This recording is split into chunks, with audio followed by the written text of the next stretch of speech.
Zambia Blog Talk Radio.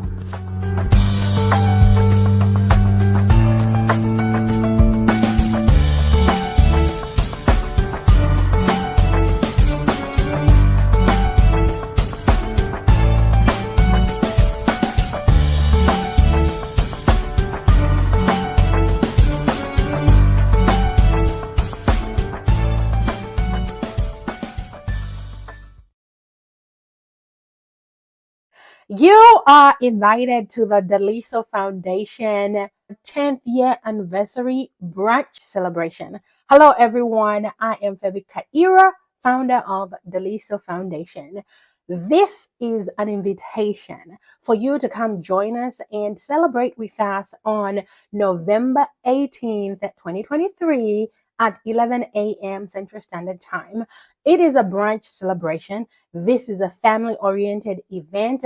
We are going to be gathering in Little Elm, and all the details with the address will be on this video and the flyer.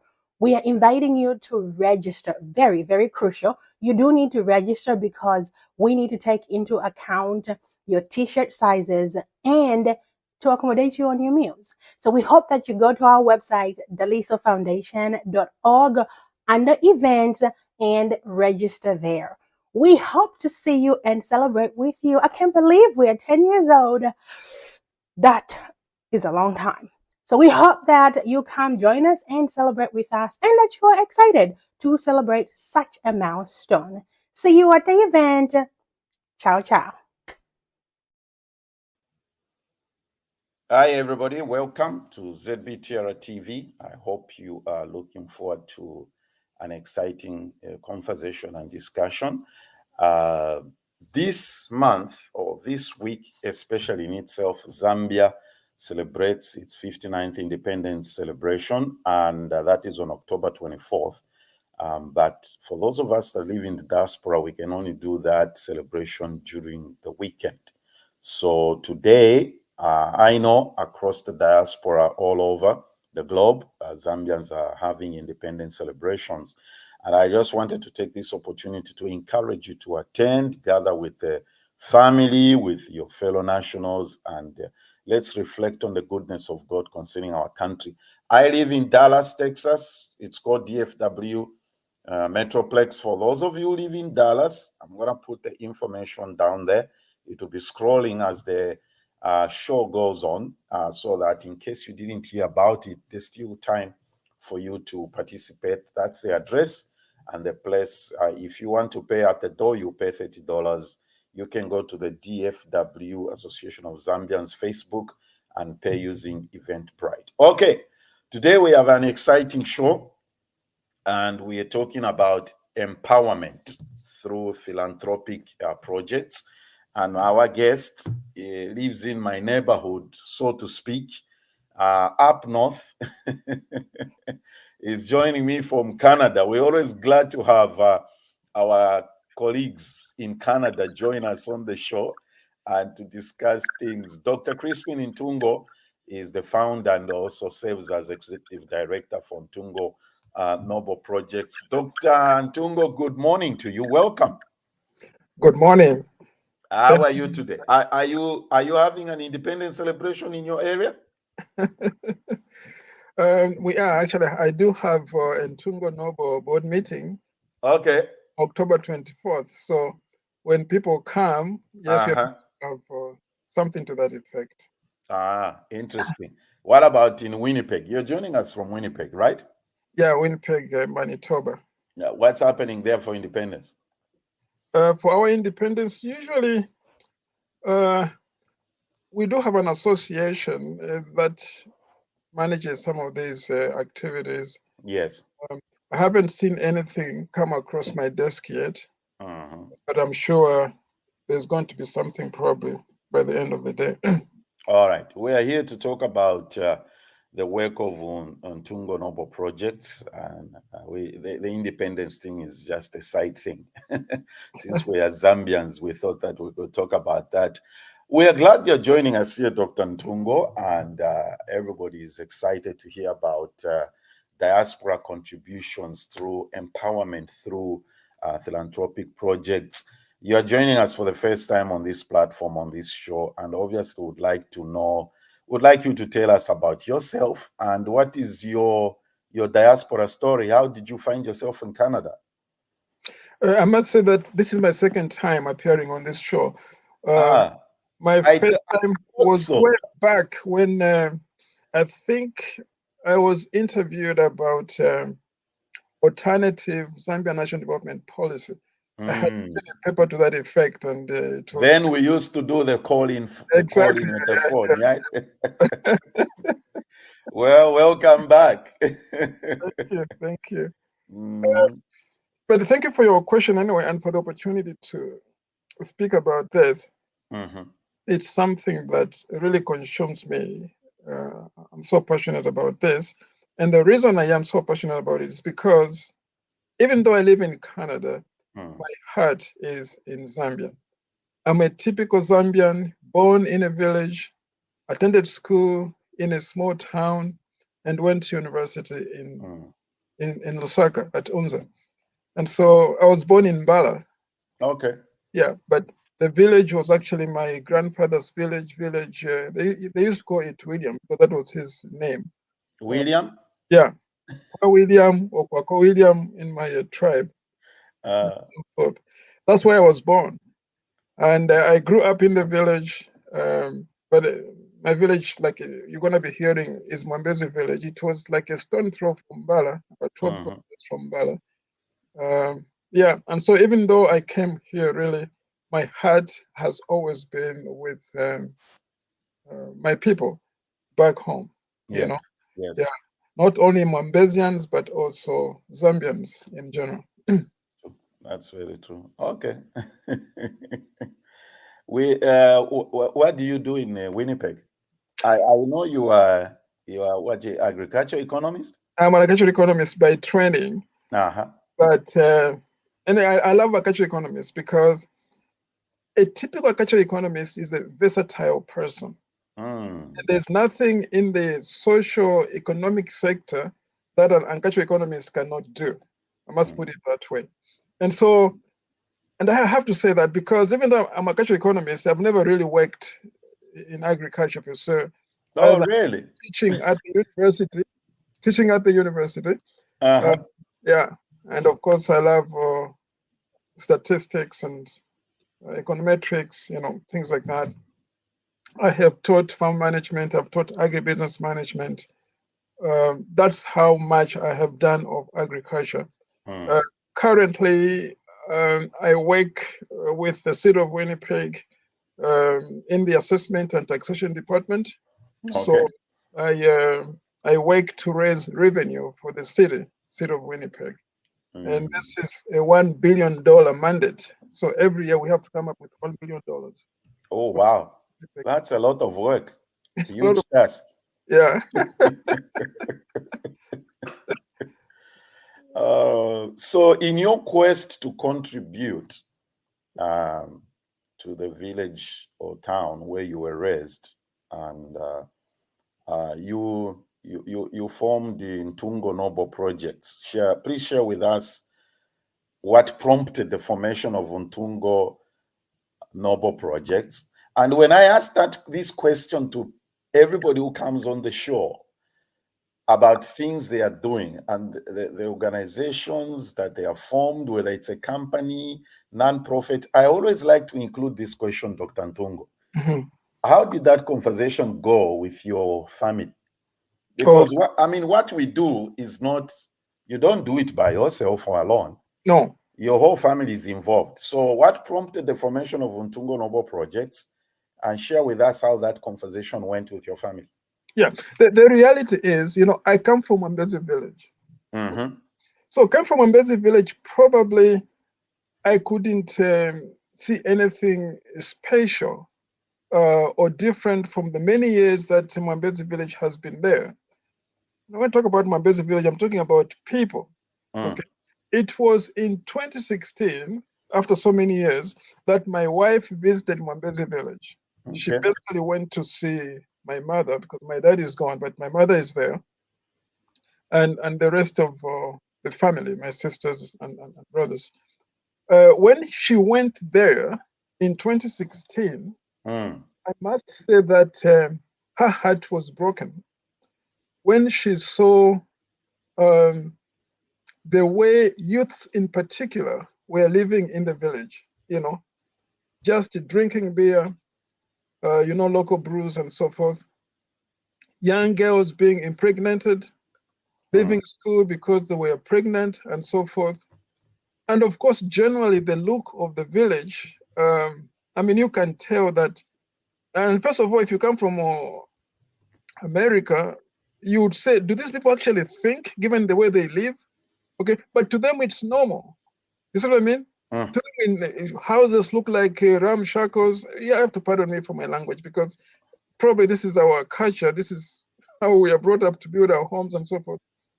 It looked like there was no leadership in the village to control anyone and make sure that people were busy all the time. Nothing, in Zambia, in particular in Mbala, people are busy during the rain season, okay? Like right now, they're beginning to cultivate their fields.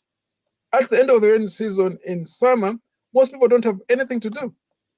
They harvest the crop and that's it.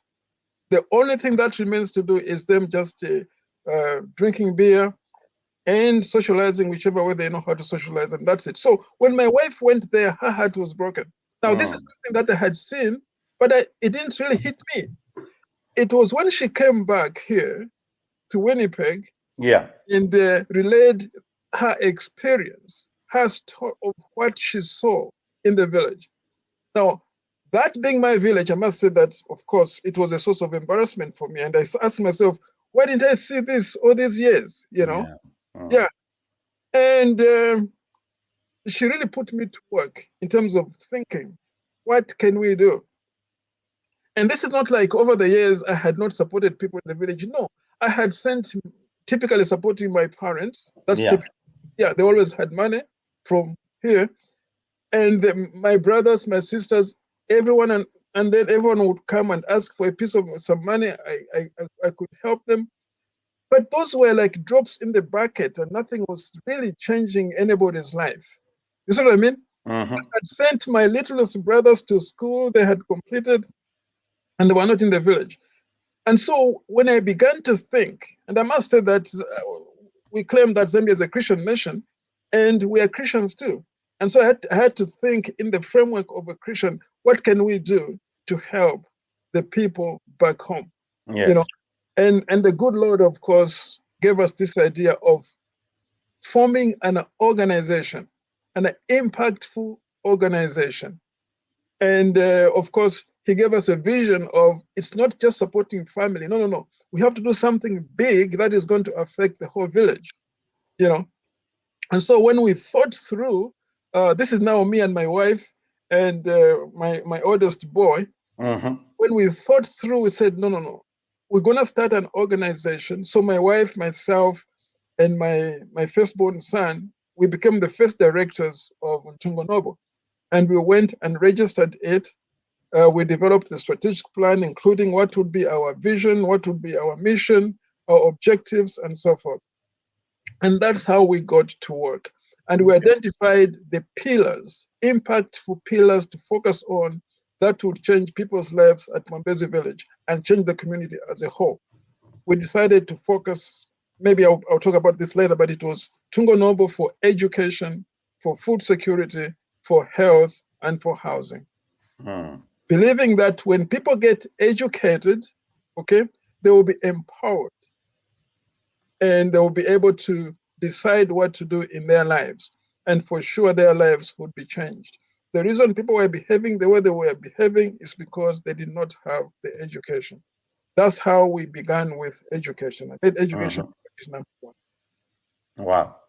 Dr. Ntungo, the things you have, what's the word? The things that you are you are tackling as in Ntungo Noble projects, you've embraced to throw your thrust in as a family and in Ntungo Noble projects supporters, and those are things that unfortunately in our situational country, things that the government is supposed to be doing. Exactly. Yeah.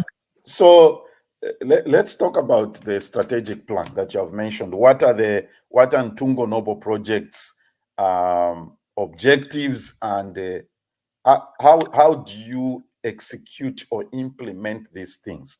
One of the things also is, this is a loaded question. One of the things you can also talk about the leadership structure on the ground, because you are here and the work is over there. For those watching, I'm sure you are like, let me do this. That is where the red part there you see, those watching us, that's where Mwambezi village is, okay? It's not in Lusaka. I'm sure Roger will be happy to hear me say that.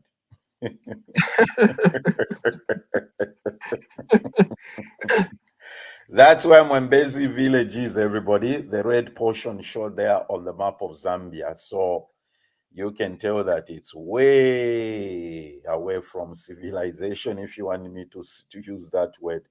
Talk to us about the objective strategic plan and how things, because I mean, like I've said, the things you've mentioned, education, food security, these are the if we can say, federal government's responsibilities.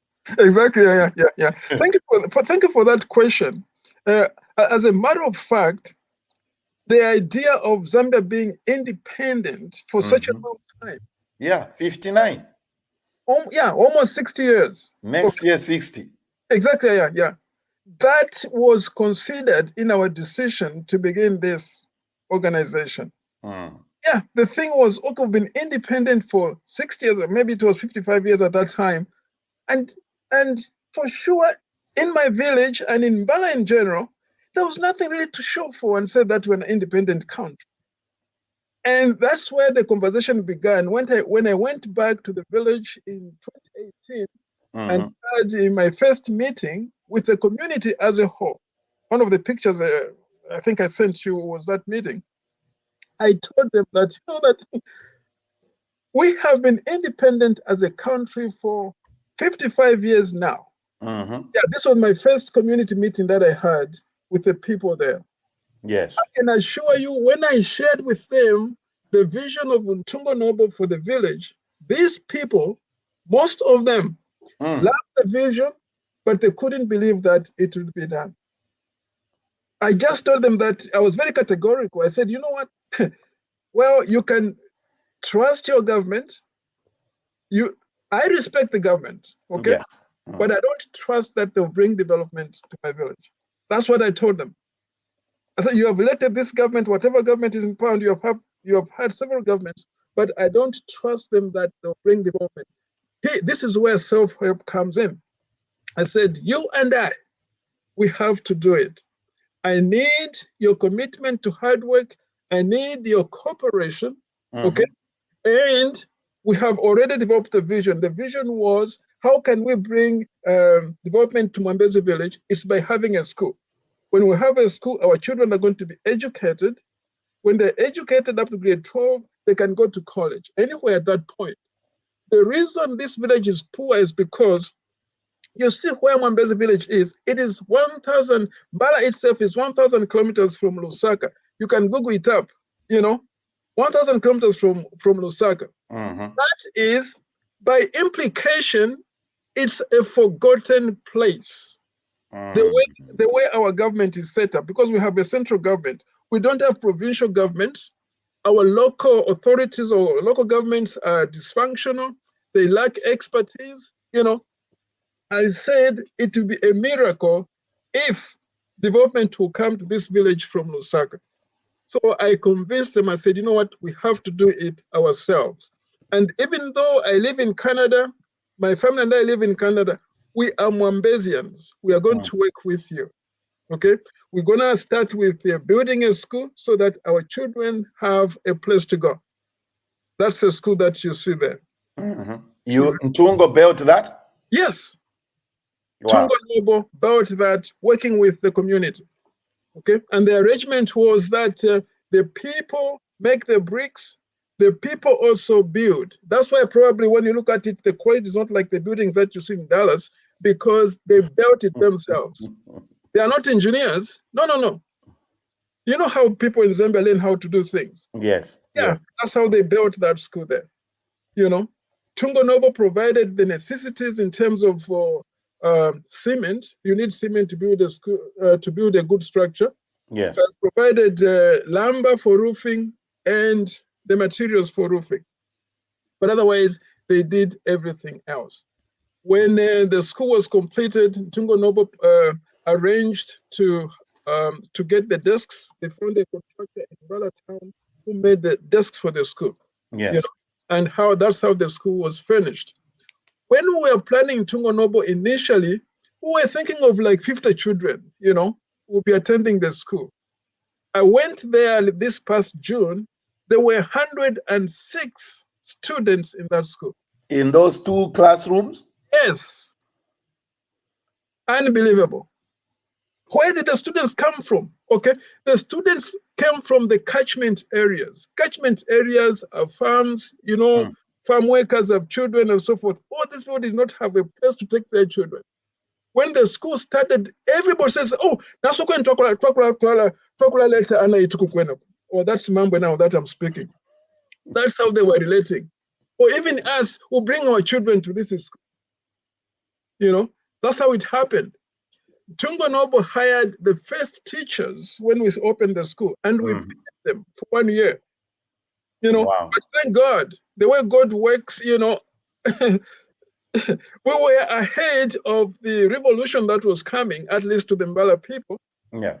With the new government, when the new government came on board, they promised to hire teachers. And when they had teachers for our school as well. Oh, good. How many teachers are there? Right now, there are 2 teachers. 400 students or pupils? Yeah. So there's still room for growth. Yes. Yeah. Let's zero in on that project. Those of you, I've put the website there.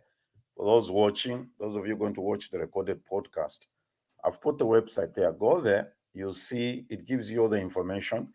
I believe there's also a link there for you if you want to give something. We shall go there. These are some of the things we should be giving towards. So as far as the education aspect, okay, let me emphasize, there's a lot going on there. Now we're talking about education, because if you educate somebody, you empower them for life. Exactly. So as far as the education aspect is concerned, there's 1 classroom block there. What is the plan? The plan is to build this school up to grade 12. Okay. And so there's that classroom there takes students from, there are actually 3 classrooms in there. So we're going to have grade 1 to grade 3 at least. The next block that we are working on is to build grade 4 to about grade 9 or grade 8, whatever. And then after that, the high school part. Okay. So there are 2 more blocks coming, similar blocks like this, to bring the school to grade 12. Okay, everyone, there you go. You can see that. Let's go to the website, ntungonobo.org, and get involved. That's the reason we're doing this. These are some of the things we can do as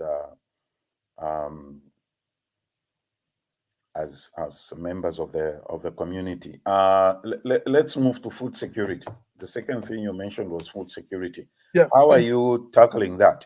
Now, food security, the strategy I use for food security is, again, it's Mwambezi village. If I can share with you our vision, Mwambezi village with a school, a clinic, okay, and every family having enough food to consume throughout the year, and every family living in a decent house. Okay, that's the vision for Mwambezi village. And so for food security, what we have done, again, the experience has been such that when people, remember they harvest once a year. When people harvest, which is around July, August, whatever, okay, they sell all that they harvested, or maybe they keep 1 or 2 bags of maize. But by January, I think, most households have run out of maize, because they don't buy maize from shops like 25 kg, whatever milled maize. No. They have to take their own maize and have it crushed, That's how they find meal to eat. Okay. Yeah. And so, because all the maize that they produce goes to town, to the line of rail. Yes. These areas, they sell it. Yeah, they sell it. And oftentimes they remain with nothing. And so what do they do with the revenue, the income that they make from the sale of the maize? Every typical Zambian knows that peasant farmers in Zambia don't get enough money, first of all. Of Sometimes course. they're not even paid on time. You see what I mean? And if they happen to get it, I mean, that's how mother buys a chitenge, whatever it is. So it's not enough, really. It's not enough. And so by come January, most of them have run out of food. That's when in Bemba we call it Ichipowe. That's when Ichipowe begins, in the village. January, February, March are hunger months. Yeah. Only wise families that probably, in addition to growing maize, maybe they grew some millet or they have some cassava, and so they fall on that, okay, to find meal to make shima, being staple food. Yeah. Otherwise, most of them run out of food. I come from the village. That's the time when people start calling me, oh, whatever, or send me some money so that I can buy some meal. That's typical request over the years. Yeah, and then to your point, Dr. Ntungo, it's ironic that a person who is farming should ask for money to go and buy meal. We are talking about peasant farmers. The word farming, of course, is heavy loaded. It gives you a impression that probably they are successful farmers. No, even farming, most of them, if they farm 1 hectare, it's probably the largest farm you can see. Okay. And so what we have tried in our food security program is everyone to farm a minimum of 2 hectares. Minimum 2 hectares. Okay. Yeah. What else are they growing apart from maize? Of course, they have to grow relish, Okay. So they have all other kinds of vegetables. But for food security, what we have encouraged them, and I think I wrote a paper about this, is to make sure that they go back to growing millet and go back to growing cassava. Yes. Yeah. Because maize they can sell, millet they can keep, cassava stays in the ground. Anytime they run out of food, they can fall on it, So that's how we have introduced food security. And also for them to make sure that they have enough food, they have to grow a minimum of 2 hectares at least. Okay. Yeah. Okay. And the idea is sell the maize that you harvest from 1 sector or 1 hectare and keep the maize that you harvest from the other hectare, So that's how we are ensuring food security. And further to that, also, Tungo Noble has spearheaded the idea of acquiring land and basically employing people to grow food there, so that and the growing of food has to take place like throughout the year. We were lucky to acquire some land, and there's a river there, a stream rather, and so they're able to grow vegetables during the year, even the dry season. So that's really good. Okay. That's really good. Short break. We're talking at the beginning, those of you that were with us, we talked about independence celebrations across the diaspora. Here is something going on that you can be part of.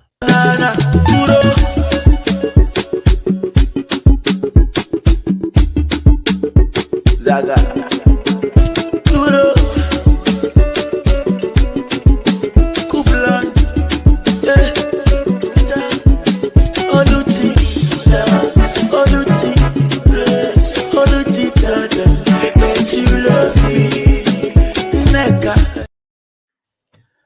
Hi, everybody. We're talking to Dr. Chrispin Ntungo. He's the founder and executive director at Ntungo Noble Projects.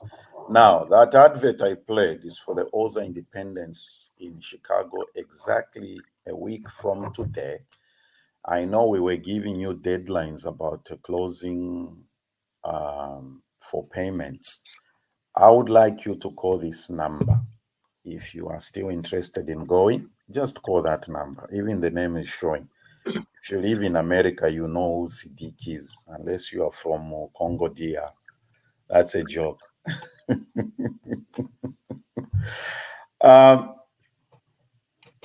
For those who live in Dallas, the information is scrolling at the bottom. That's where we are meeting this evening. And if you are going to pay at the door, it's $30. Or if you want to pay in advance, there's still time. We haven't yet reached there. Just go to Association of Zambians in Dallas-Fort Worth to Facebook, and you see the Eventbrite link there. You can pay $25. But if you come at the door, it will be $30. Let's come out and celebrate independence. It's very important for us to do this. Dr. Ntungo, before, I also want you to address something. Your emphasis, before we read some questions or comments from our viewers, your emphasis is empowerment. What is the significance of this approach? What is the significance of empowerment? Empowerment. That's an excellent question. And you see, seeing NGOs are they called? Mm-hmm. Charitable organizations working in Zambia is not a strange thing. Okay? They are there. And you can name a lot of them. Mm-hmm. Care Malawi, Care Zambia, World Vision, whatever it is. Okay? Now, if you're in Canada, for example, you must be a registered charity, okay? Yes. To get donations from people and so forth, okay? Charity, by definition, by law, yes, does not empower people. If people are hungry, you feed them, that's good. If they are sick, you give them medicine, that's good. The food you buy can be bought with donated dollars. The medicine you buy can be bought with donated, that's okay. Mm. That is charity, okay? You save a person from dying, and that's good enough, okay? Empowerment is different. And Ntungo is registered as a non-profit organization, not as a charitable organization. Okay. Okay, there's a big difference there. Because Ntungo empowers people, okay? When you study law, okay, the implication is, no, people are benefiting from this beyond just saving their lives. And so that's not charitable work, okay? And so why focus on empowerment, okay? Like I said, when you educate somebody, you are empowering them to lead an independent life. They won't depend on you anymore in the years to come. You see what I mean? That's empowerment. And so this empowerment actually begins with the people who are already there, who are in leadership, okay? So we train leaders and show them how to think. Leadership is about addressing problems and finding solutions to problems. So if you are a village headman, okay, and the way we have organized at Mambezi village, there is a village administration committee. Okay. It has a chairperson who is the headman. They have a secretary, and every focus that we have, whether it's education, food security, health, and housing, there are committees that run these things at village level. Yeah. And our goal, our work is to train them how to think. How to think.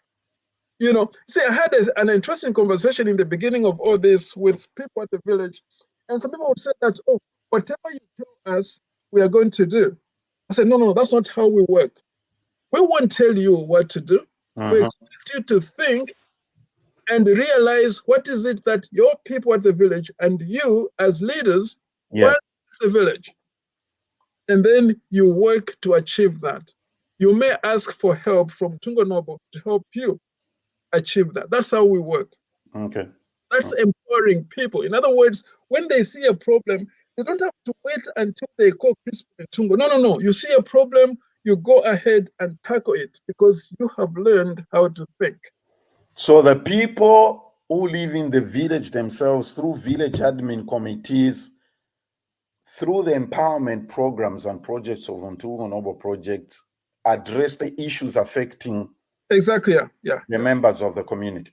Exactly, yeah. Now that's a big hole. If you come from Zambia, I know how Zambians think and work. We don't have that system of thinking in Zambia. No. If we had that system of thinking, our Zambia, the whole of Zambia, every part of Zambia would be developed.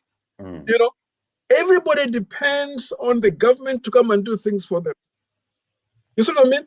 And the government structure in Zambia has this big void that I don't know why people don't see that. You know, in the United States, you have state government, right? Yes. Then you have local authorities. In Canada, we have federal government, we have provincial government, then we have local authorities. And they are all effective. In Zambia, we don't have that kind of structure. For example, at provincial level in Zambia, it's a big void. You know, big void. At local level, I always laugh at this, that we have so many graduates in Zambia who say they are unemployed. And yet, every village in Zambia, every district in Zambia needs graduates in order to run properly. You know? Dr. Ntungo, we don't want to go and live in the village. We want to stay in Lusaka. What is Zambia then? Zambia to me is the village. That's right. Yeah. For example, that's a good excellent point, because when I've thought about this, when Mbezi village took me to school and I went all the way to Unza, it did not export me. No, it sent me as an ambassador, as a representative. And so I live here in Canada, but by structure, I'm an ambassador of Mbezi village. Mbezi village. Exactly, yeah. When I'm talking to people here is, I have Ntungo Noble here. What can you do for Mbezi village? Okay. I have this big organization. It's a big organization. Conceptually, it's called Friends of Mbezi Village. When you're a friend of Chrispin Ntungo, you are a friend of Ntungo Noble and you're a friend of Mbezi Village. That's how it works. Wherever I go, I'm an ambassador of Mbezi Village. We're talking about empowerment. I want to ask you a very way out of the way question here. Why is it a Chinese person is able to go and live in Mwambezi, in Lundazi, in Sinazongwe, but I find it difficult to do that? You find it difficult? As a Zambian, I'm talking as a Zambian. You said you wonder why graduates say they have no jobs, and yet there are voids in the villages. Why do Chinese find it easy to go and live in Sinazongwe? Because Chinese, remember, overall, we all need money. Yes. Overall, we all need money. Okay? And I can assure you, money is not just in Lusaka. Money is everywhere in Zambia. So when a Chinese comes, actually, a Chinese is looking for a place where probably he's going to find less resistance to achieve or to pursue his goals. His goals. Yeah. And the village is the place where you find less resistance. And remember here, I always say that we who are educated, these are some of my principles and philosophies that I live by. We who are educated have the responsibility, it's a solemn responsibility of thinking on behalf of those who are not educated and doing the right thing for them.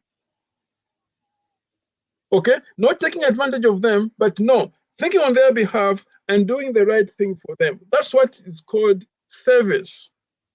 So here I am in the village, Mbezi village. I mean, this is common knowledge. I'm the most educated person from Mbezi village. And so my responsibility is to think on behalf of the people of Mbezi village and do the right thing for them.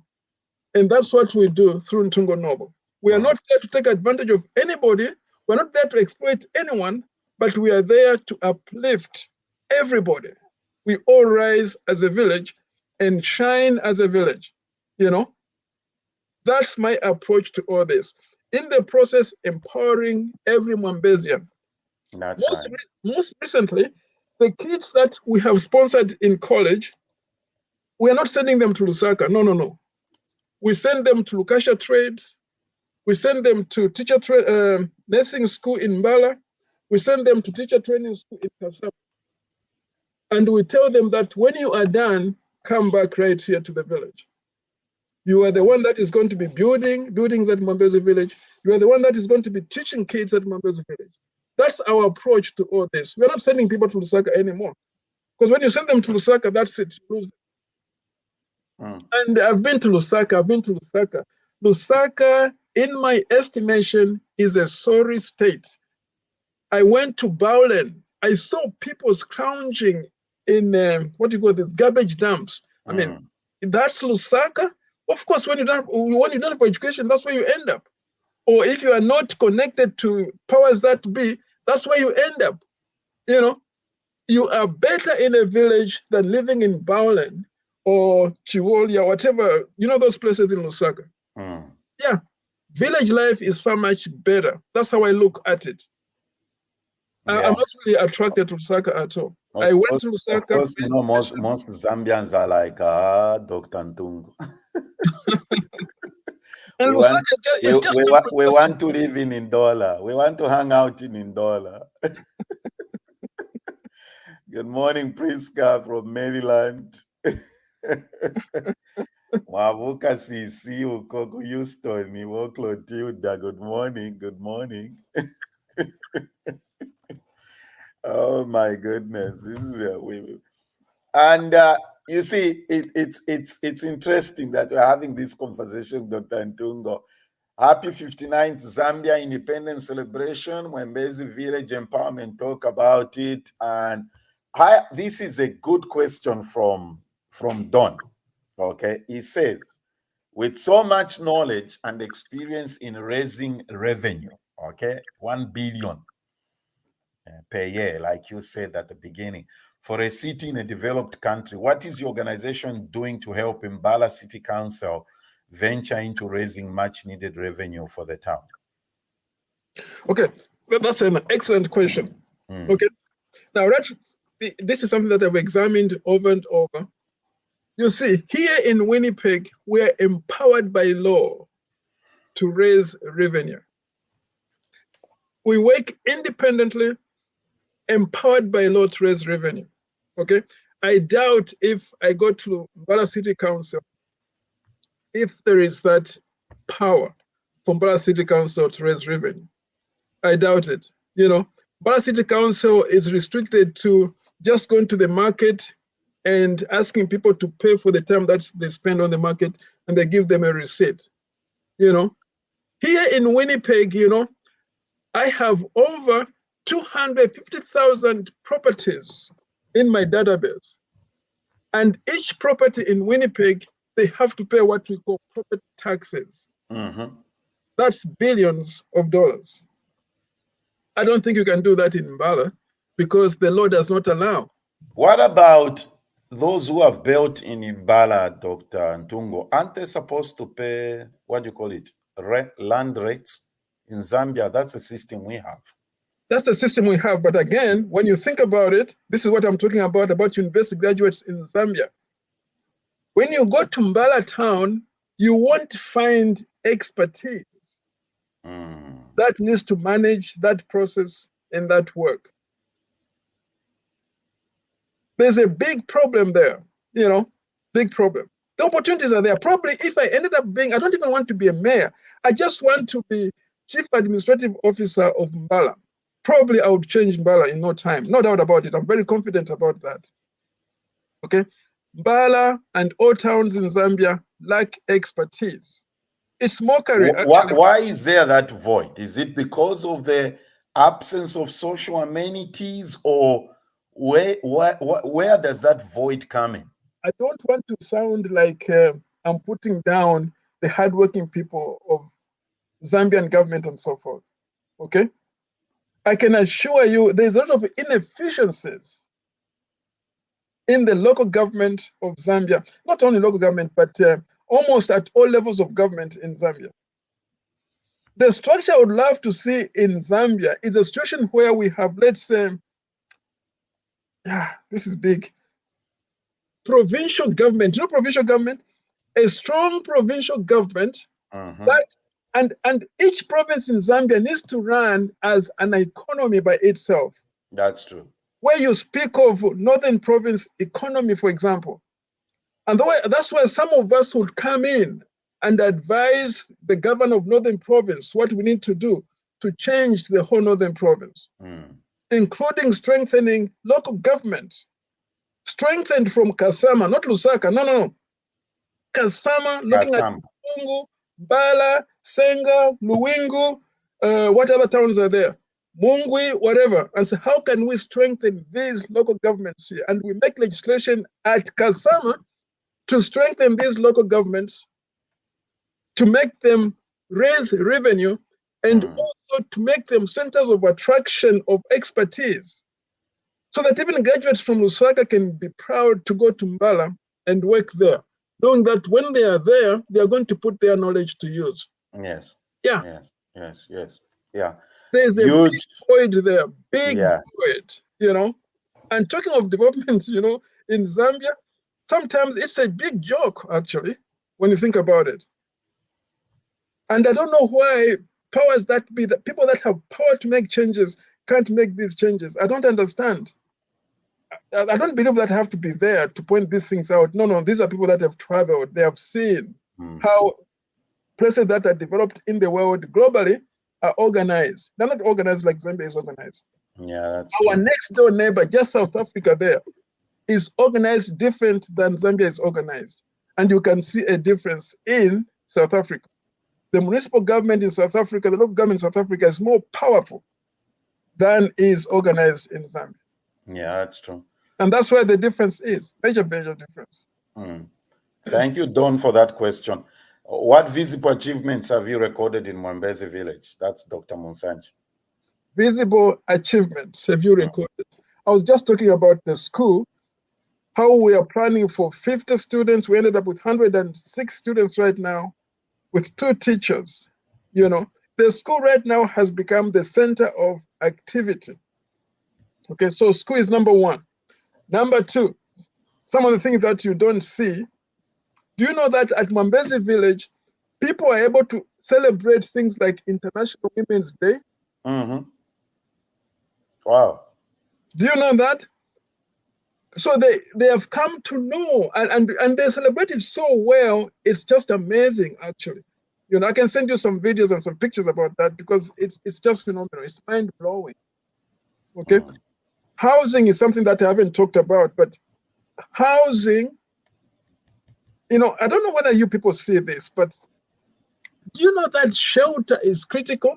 And every Zambian has a right to decent shelter. People at Mwambezi village are doing away with huts that we have built for millennia. They are now living in brick, what do you call them? Baked brick houses, iron roofing. You see that historically in Zambia, you are lucky if you'll be able to, if you live in a village, and you are lucky if you'll be able to live in your father's house. Okay? People used to build houses as if they were nomads, you know. You live in a house for 2 seasons. Next season there's going to be heavy rain and the house goes. Okay? Our approach in the Mwambezi village is to build houses that will last years. They should outlive you. When you build a house, you can die, the house will remain. And that's what we are taking into Mwambezi village. Look at this picture here. This picture you're showing here is, this is the original leadership that we began to work with in 2017 when we started in Ntungo. Okay?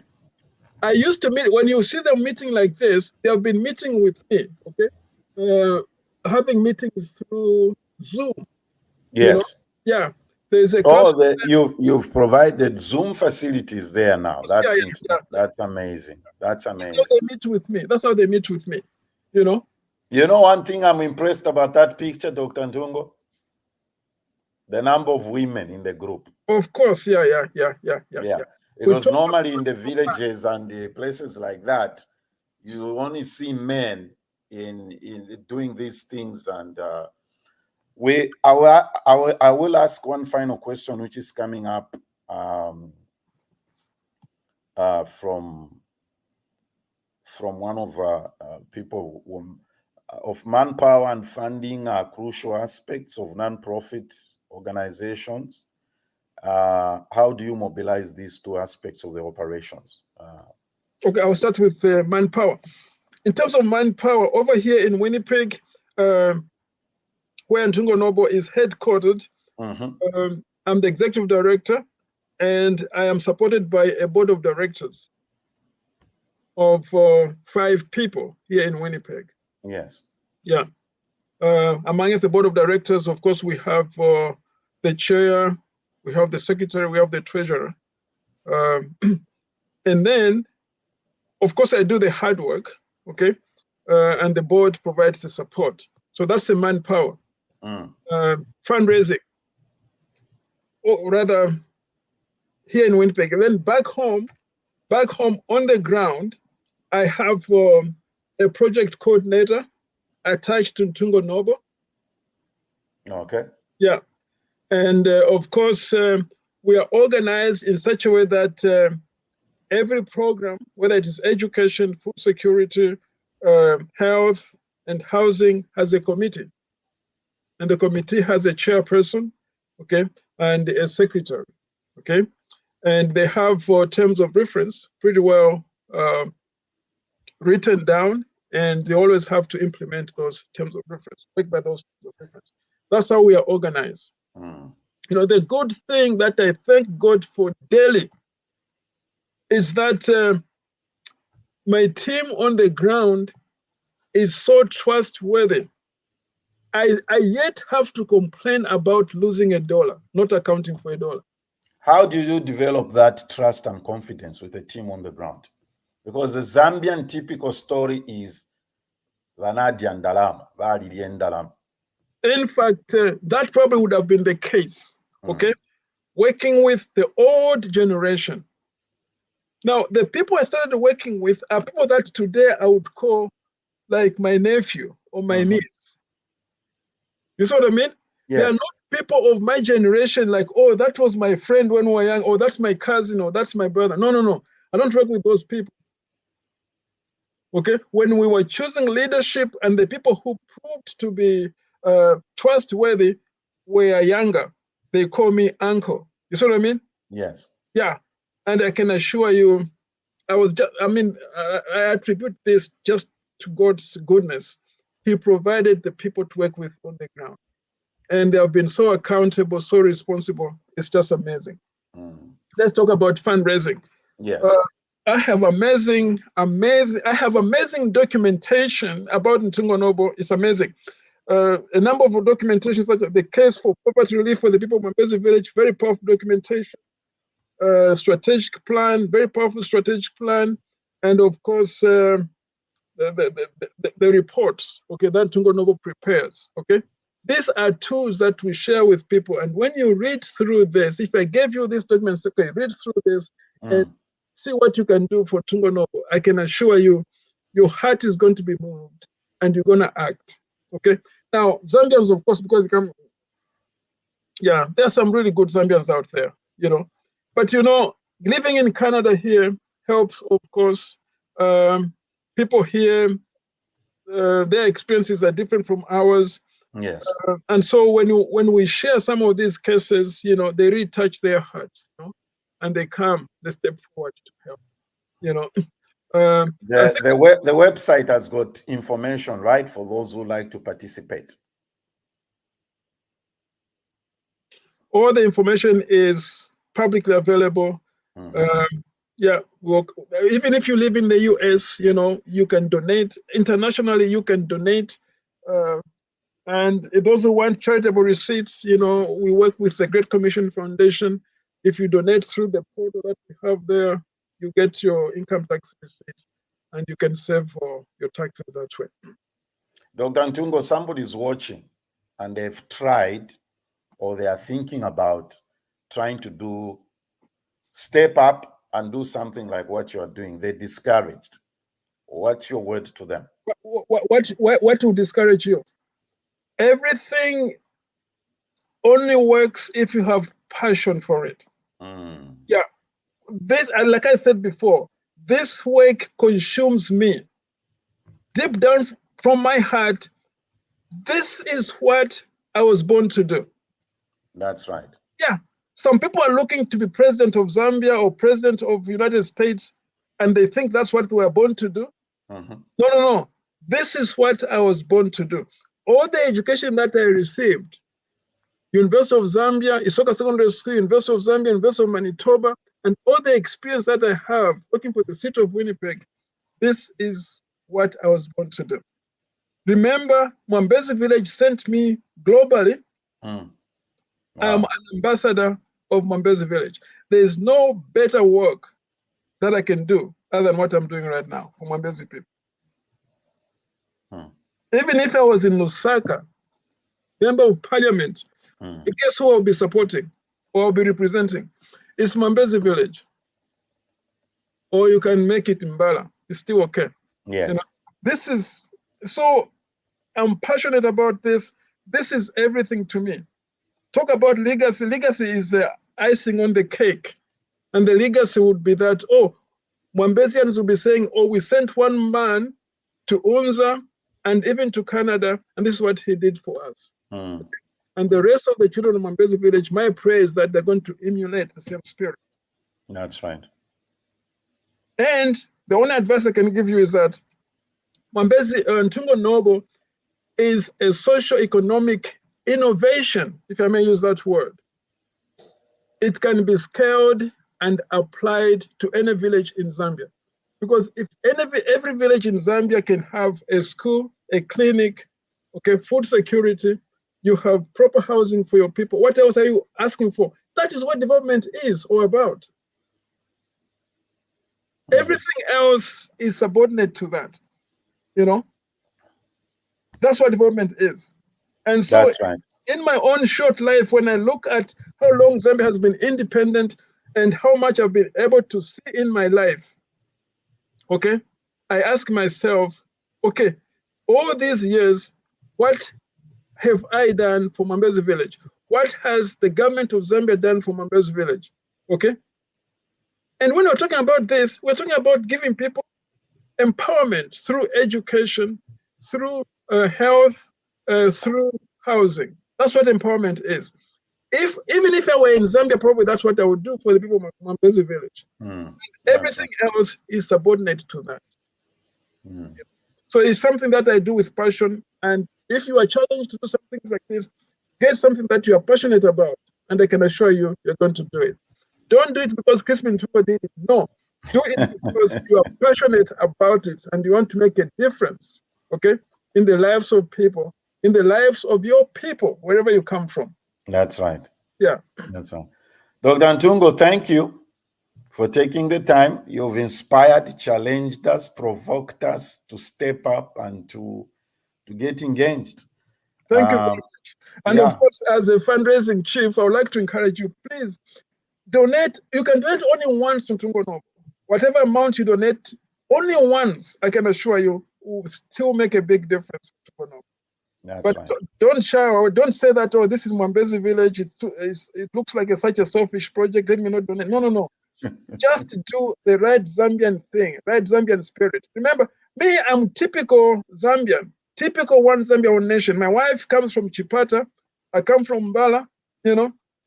Yeah, we are a typical Zambian.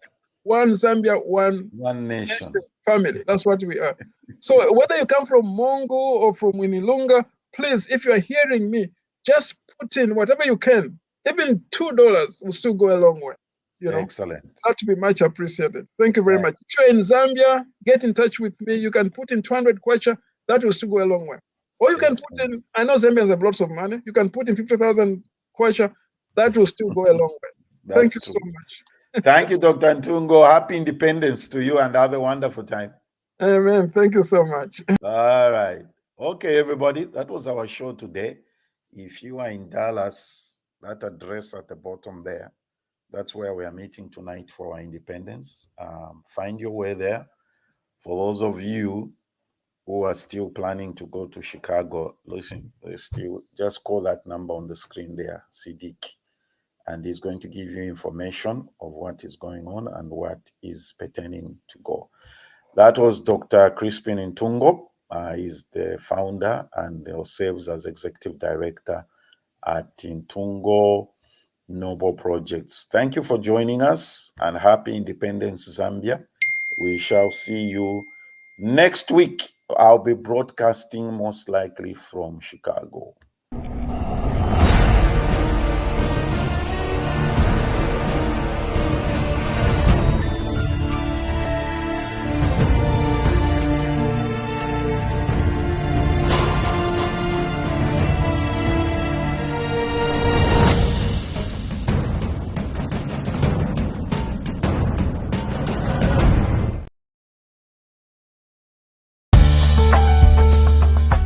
Zambia Blog Talk Radio.